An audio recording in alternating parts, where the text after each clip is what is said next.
عربی شاعری کا ایک بڑا پامال مضمون یہ ہے، بدو لوگ یعنی یہاں خیمے لگے، اس کے بعد شادابی کا موسم ختم ہو گیا، پانی کی ضرورت پڑ گئی، خیمے اٹھائے کی ضرورت پڑ گئی، یعنی ان کی زندگی میں یہ عام ہوتا۔ شہری تمدن میں رہنے والے لوگ الگ تھے، لیکن شاید بہت چھوٹے چھوٹے تھے، 200 400 500 کی آبادی ہے، زیادہ تر لوگ اب بھی صورتحال یہی ہے،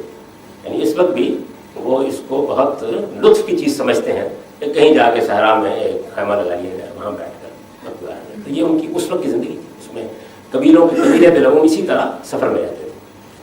اب ظاہر ہے کہ انسانی زندگی جو ہے وہ عقل بھی رکھتی ہے، حسن بھی رکھتی ہے، جذبات بھی رکھتی ہے، پتہ نہیں کیا کچھ رکھتی ہے۔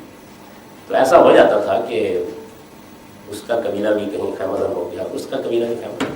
ہو جاتا تھا۔ اچھا، اب ملاقات ہوئی، بات ہوئی، ایسی ملاقاتیں اور باتیں ضروری تو نہیں ہوتا نا کہ اپنے انجام تک پہنچ جائیں۔ اس کے بعد فیصلہ کر لیا گیا تو خیمے اٹھا لیا گیا، تو اس کی یاد کے کچھ نقوش وہاں باقی رہ جاتے تھے، یعنی آگ بجھی ہوئی ادھر، ٹوٹی ہوئی تناب ادھر، کیا خبر اس مقام سے، گزرے ہیں کتنے کارواں، تو یہ ہو جاتا تھا۔ اب اس میں یہ ہے کہ وہ پھر شاعر ہے تو اس میں چولہے کی 3 اینٹیں پڑی ہوں گی، کہیں ٹوٹی ہوئی تناب ہوگی، کہیں کوئی نقوش پتھر پر بنائے ہوں گے، دیکھا نا آپ نے ہمارے یہاں وشال آباد باغ کی دیوار پر لوگ بنائے، تو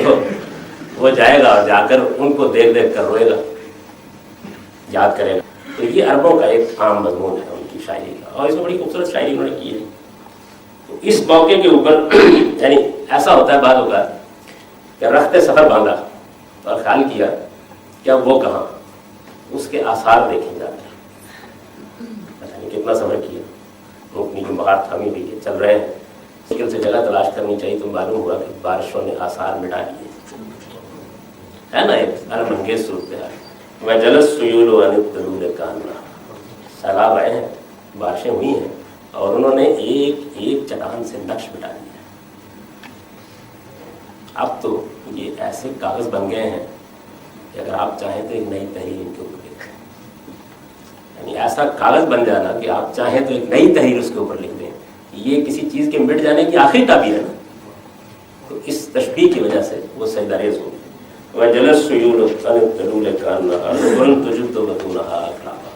میں اس پہ اب زیادہ نہیں جانا چاہتا۔